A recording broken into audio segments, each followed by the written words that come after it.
Bonjour à tous et bienvenue dans ce nouvel épisode du podcast Lève-toi et marche. Aujourd'hui, on va parler d'un sujet dont on ne parle absolument jamais et qui va faire suite du coup à l'épisode précédent, alors celui de encore avant, où on parlait du cycle hormonal de la femme. Aujourd'hui, on va s'attarder un petit peu du côté des hommes et donc du coup de leurs hormones, mais plus particulièrement d'un phénomène dont on ne parle jamais et qui pourtant marque la vie des hommes, c'est l'andropause. Donc alors, qu'est-ce que c'est exactement? Qu'est-ce que ça implique? On va voir tout ça en détail dans l'épisode du jour. Alors, on va démarrer par la base. En fait, qu'est-ce que c'est l'andropause? C'est tout simplement le masculin de la ménopause. Et saviez-vous que 20% des hommes, après 50 ans, ont des taux de testostérone trop bas sans même le savoir? Parce que oui, on parle tout le temps de la ménopause chez la femme, arrivée à la cinquantaine, il y a même tout un suivi qui est toujours mis en place avec des substituts hormonaux à prendre, mais au final, on s'occupe jamais des hommes à ce niveau-là, pourtant ils vivent exactement la même chose de leur côté. Alors la même chose, pas tout à fait, mais ça on va le voir en détail un peu plus tard. Donc, déjà, soyons clairs, l'andropause, ce n'est pas une vraie pause hormonale comme chez les femmes avec la ménopause, c'est pas exactement pareil, c'est plutôt une baisse progressive du taux de testostérone à partir de 40-45 ans, parfois même avant. D'ailleurs, selon des études, un homme sur 5 après 50 ans aurait un déficit partiel en testostérone avec des symptômes significatifs. C'est quand même pas rien. Bon alors attention, ça veut pas dire que les hommes deviennent tous fatigués, impuissants et déprimés à partir de 50 ans. Mais il y a des signes qui doivent alerter. Et souvent, on les met sur le dos de la vie, du stress, de l'âge, tout simplement. Bon, du coup, on parle de symptômes, mais c'est bien beau tout ça. Mais quels sont justement ces symptômes les plus fréquents? Donc il y a évidemment la fameuse baisse de libido, moins d'érection matinale, une fatigue persistante, l'humeur un petit peu en dents de scie avec de l'irritabilité, petit clin d'œil aux femmes à qui on attribue ça tout le temps, vous aussi messieurs, vous y avez droit. Il y a évidemment une baisse de la masse musculaire, une prise de gras, surtout au niveau de la ceinture abdominale, de troubles du sommeil classiques et moins d'endurance à l'effort.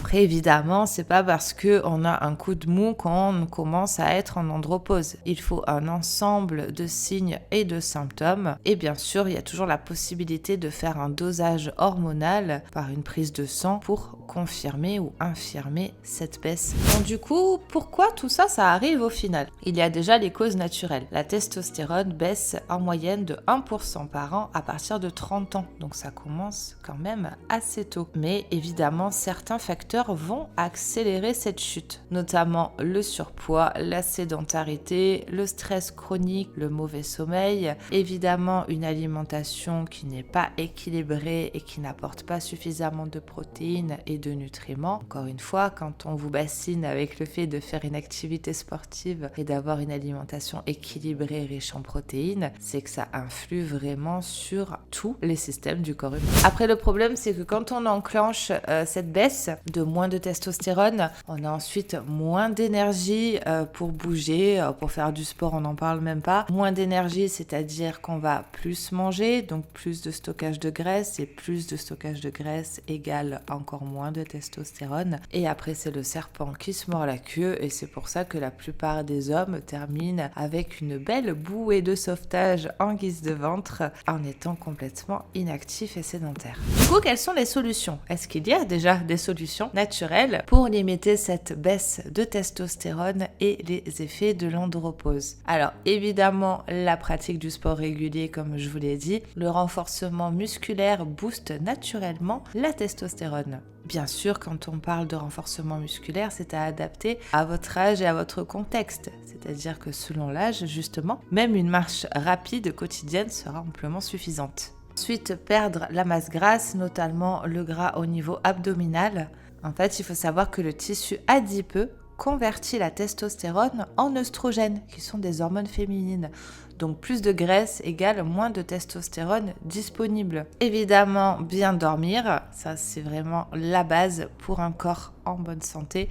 La testostérone est sécrétée en très grande partie pendant la nuit. Donc si vous dormez moins de 6 heures, la chute hormonale, elle est assurée et inévitable. Après, il y a évidemment un des plus gros soucis de notre société actuelle, le stress. Savoir gérer son stress, notamment le stress chronique qui inhibe la production de testostérone via le cortisol. Donc faites en sorte d'apprendre à gérer votre stress. Ensuite, il y a évidemment l'alimentation, c'est hyper important, donc qu'elle soit variée, équilibrée, riche en protéines, mais aussi riche en zinc, en magnésium et en oméga 3, qui vont à eux trois soutenir la production de testostérone. Et enfin, pour finir, et pas des moindres, à partir d'un certain âge, donc aux alentours de 45-50 ans, je vous conseille très fortement de passer par votre médecin pour mettre en place une TRT. Une TRT, qu'est-ce que c'est ? C'est un traitement médical pour soutenir la production de testostérone. Donc ce sont des substituts tout simplement qui existent sous forme de patch, de gel, voire même d'injection, au même titre que les femmes prennent des substituts hormonaux pendant la ménopause. Je ne comprends même pas pourquoi ça n'est pas plus démocratisé chez les hommes, car c'est vraiment quelque chose d'important. Les hormones sont là pour équilibrer notre corps, pour que tous ces systèmes fonctionnent correctement. Forcément, à partir de cet âge charnière, que ce soit la ménopause pour les femmes ou l'andropause pour les hommes, il y a nécessité à avoir un soutien hormonal. Donc, messieurs, je vous conseille fortement de passer par votre médecin qui vous orientera vers un endocrinologue ou un andrologue pour avoir le traitement adapté. Bon, et le psychologique dans tout ça, parce que forcément c'est un sujet en plus dont on ne parle pas, qui a pourtant une forte atteinte psychologique et mentale chez l'homme. D'ailleurs, beaucoup d'hommes vivent très mal ces changements parce qu'au final, ça touche à leur identité virile, à leur ego. Perdre en désir, en force, en confiance, c'est parfois vécu comme une fin de soi-même au final. Mais en réalité, c'est juste une nouvelle étape de la vie à gérer, comme on gère toutes les autres. Ça demande simplement de comprendre ce qu'il se passe et une prise en charge pour que cette transition au final se passe au mieux et qu'elle n'altère pas votre qualité de vie. Vous l'aurez compris, l'andropause, ce n'est pas une fin en soi, ni même une fatalité. C'est un signal du corps. Et comme tout signal, il faut savoir l'écouter et pas le fuir. Il faut le comprendre et faire ce qu'il faut en conséquence. Après, évidemment, on le répétera jamais assez. Bougez plus, mangez bien, dormez mieux et vous verrez que ça réglera déjà énormément de problèmes et que votre santé se portera bien mieux sur du long terme. Merci d'avoir écouté cet épisode, j'espère qu'il vous aura intéressé et qu'il vous aura appris des choses. Comme toujours, on se retrouve sur Instagram pour parler des futurs épisodes ou pour échanger ensemble sur celui-ci. Et en attendant, je vous dis à la prochaine pour le prochain podcast.